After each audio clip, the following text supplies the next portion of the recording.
Assalamualaikum warahmatullahi wabarakatuh. Sebelumnya, perkenalkan, nama saya Muhammad Nandama Yunanto dengan NPM 22407011107.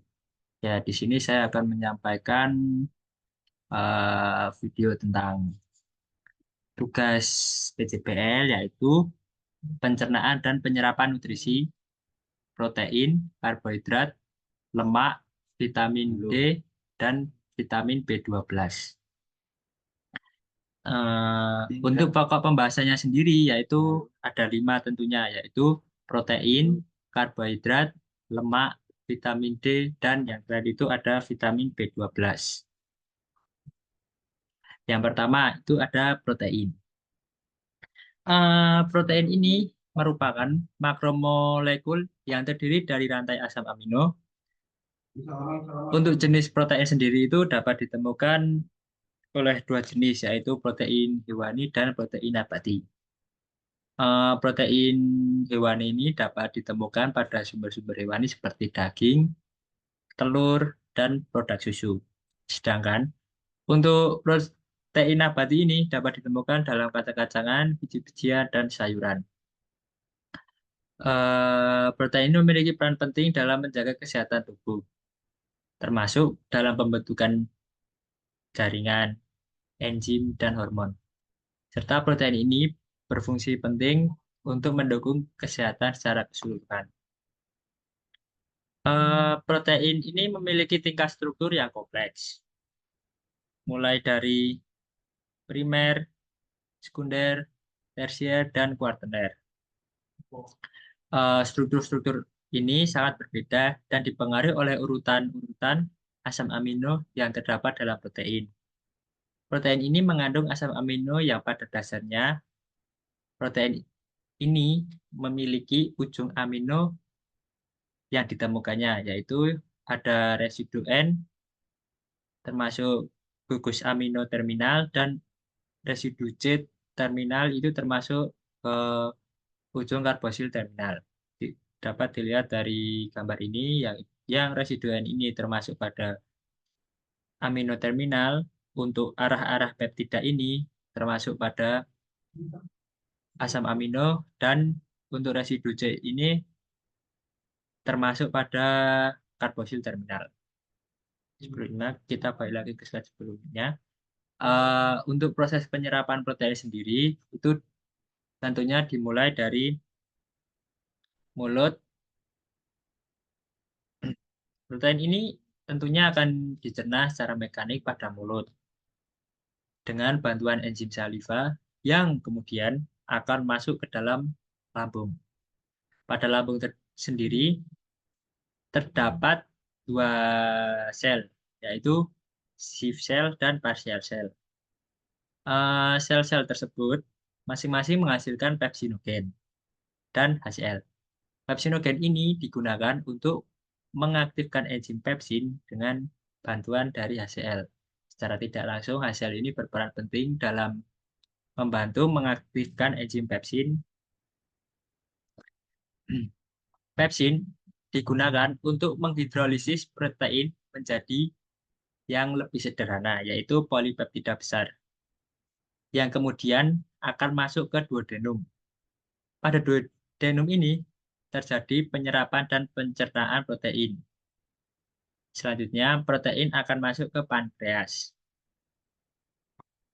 Pada pankreas ini, pankreas itu merupakan organ lain yang berperan pada proses penyerapan protein. Pankreas ini menyerap enzim berupa simortipepsinogen, prokarboksilpeptida, dan tripsinogen. Enzim-enzim simortipepsinogen, prokarboksilpeptida, dan tripsinogen ini merupakan bentuk non-aktif dari enzim. Untuk mengaktifkan enzim tersebut, kita membutuhkan enterokinase yang terletak pada dinding lumen. Tripsinogen ini akan dibantu oleh enterokinase untuk mengaktifkan enzim tripsin. Enzim tripsin ini sendiri akan membantu mengaktifkan chymotrypsin dan karboksil peptida. Enzim ini akan memecah polipeptida besar menjadi polipeptida yang lebih kecil atau lebih sederhana agar mudah menghasilkan agar mudah diserap oleh tubuh. Setelah setelah polipeptida kecil ini akan dicerna untuk menghasilkan lagi enzim tripepsida, dipeptida, dan asam amino. Enzim-enzim tersebut sudah bisa untuk dicerna dan diedarkan ke seluruh tubuh. Nah, ya, yang selanjutnya ada karbohidrat. Karbohidrat ini merupakan sumber energi yang dapat ditemukan pada makanan eh, makanan makanan-makanan yang memiliki kandungan sumber energi yang tinggi. Salah satunya yaitu pati. Pada pati ini terdiri dari dua glukosa polimerase, yaitu amilopektin dan amilase. Makanan ini tentunya akan dikunyah oleh mulut dengan bantuan saliva yang akan menghidrolisis alfa 14 glycosylic bonds. Setelah itu, setelah masuk ke setelah pada proses pada mulut, karbohidrat ini akan masuk kepada lambung. Karbohidrat ini yang pada lambung akan dicerna dan akan bercampur aduk pada lambung. Pada lambung ini, enzim amilase akan mengalami penonaktifan enzim. Eh, Setelah pada lambung ini akan menuju ke duodenum. Du- Duodenum merupakan tempat pencernaan pati dan penyerapan penyerapan. eh untuk pada duodenum ini sendiri bersifat sementara. Kemudian langsung akan diteruskan ke pankreas. Pada pankreas ini akan mensekresikan alfa amilase pankreas yang akan menghidrolisis ikatan alfa 14 glycosylic bonds. Pada pada lumen terdapat enterokiter contain Bruce border enzimer, di mana termasuk pada enzim maltase yang akan menghidrolisis maltase, sukrase atau isomaltase. Enzim tersebut akan menghidrolisis ikatan alfa 16 glycosylic bonds. Pada sekitar ikatan pati ini terdapat ion natrium. Ion natrium pati yang akan tercerna oleh enzim akan dipecah menjadi molekul glukosa. Penyerapan glukosa akan dilakukan dengan dibantu ion natrium. Dua ion natrium ini akan membawa satu molekul glukosa melalui sodium glukosa lingkup transporter. Molekul glukosa yang sudah masuk ke lumen ini akan dibawa ke darah untuk menjadi melalui GLUT2. Kadar gula darah ini akan meningkat dan glukosa akan diangkut ke jaringan untuk sumber energi. Pati yang resisten ini akan dicerna enzimatik oh, untuk dibantu berjalan ke sekum. Pada sekum ini terdapat bakteri fermentatif yang menghasilkan bypass, sehingga pati resisten ini akan dicerna bakteri secara fermentatif dan menghasilkan produk short chain fatty acid yang kemudian dapat diserap oleh tubuh. Nah, yang selanjutnya ini ada lemak. Lemak sendiri ini eh, terdiri dari asam lemak dan gliserol. Pada lemak ini juga terdapat lingua lipase. Lemak yang masuk ke dalam lambung ini,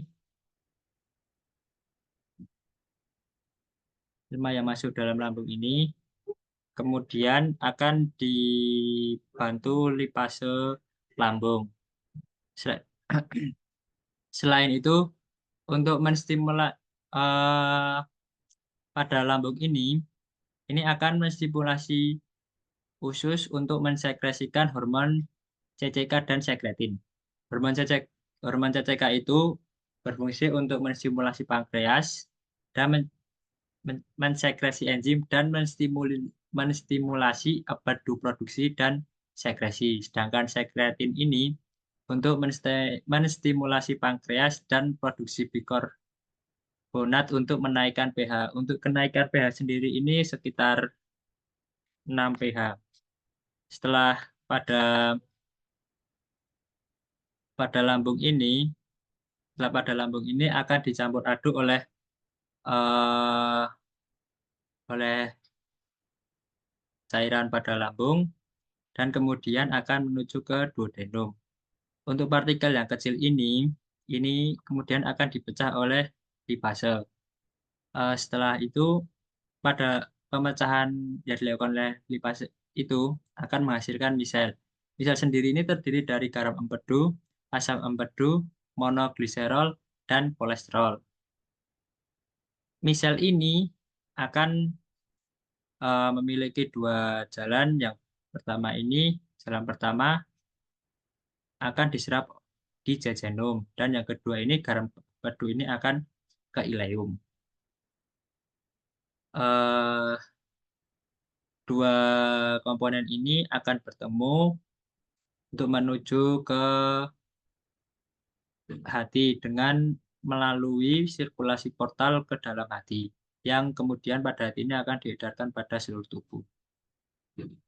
Untuk ringkasannya sendiri, garam empedu ini yang masuk ke hati akan didaur ulang dan disalurkan ke dalam empedu. Kemudian asam lemak dan gliserol akan dikemas menjadi kilomikron setelah penyerapan dan kilomikron yang berwarna tersebut akan berikatan dengan basolateral. Kilomikron yang berikatan dengan basolateral ini akan diangkut dari membran ke limfatik usus yang kemudian masuk ke jurnal sirkulasi.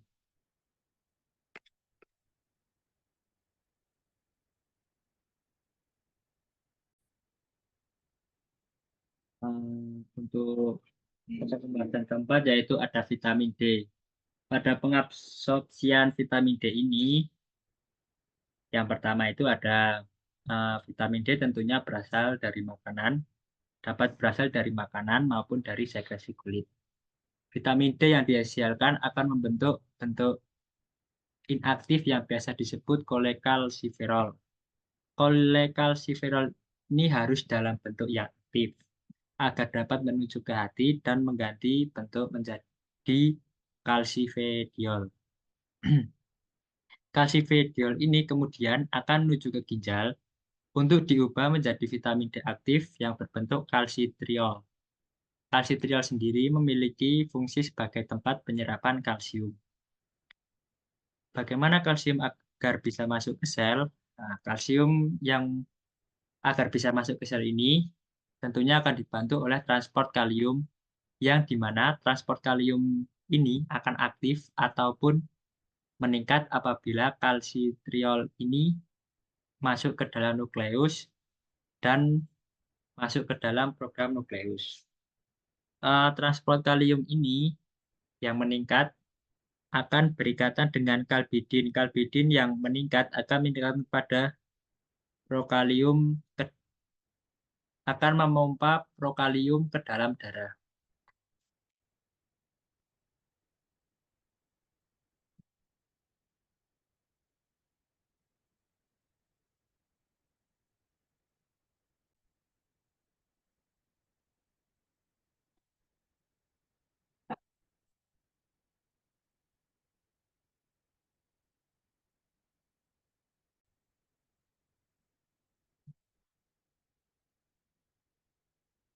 Yang terakhir ini ada vitamin B12.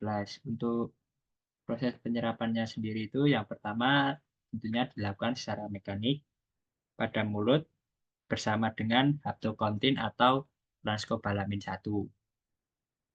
Kemudian akan masuk ke lambung.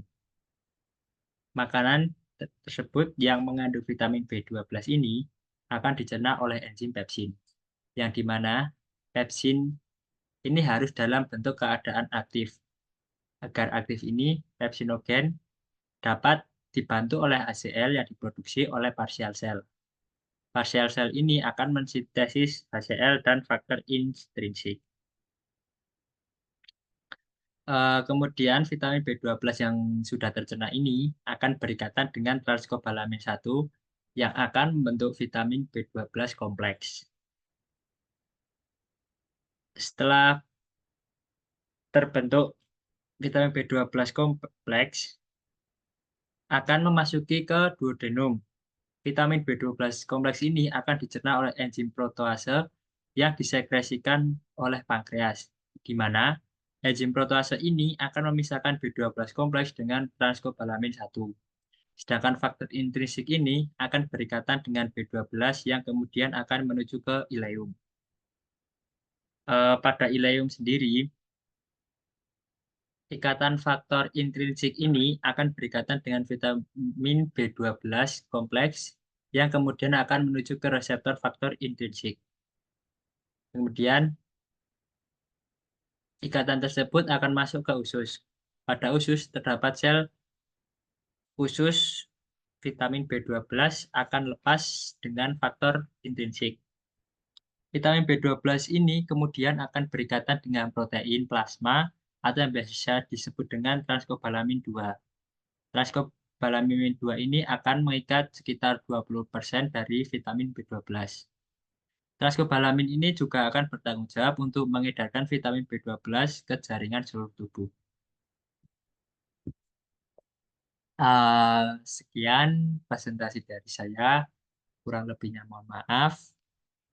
Uh, Apabila ada tutur kata yang tidak berkenan, tolong dimaafkan. Wassalamualaikum warahmatullahi wabarakatuh.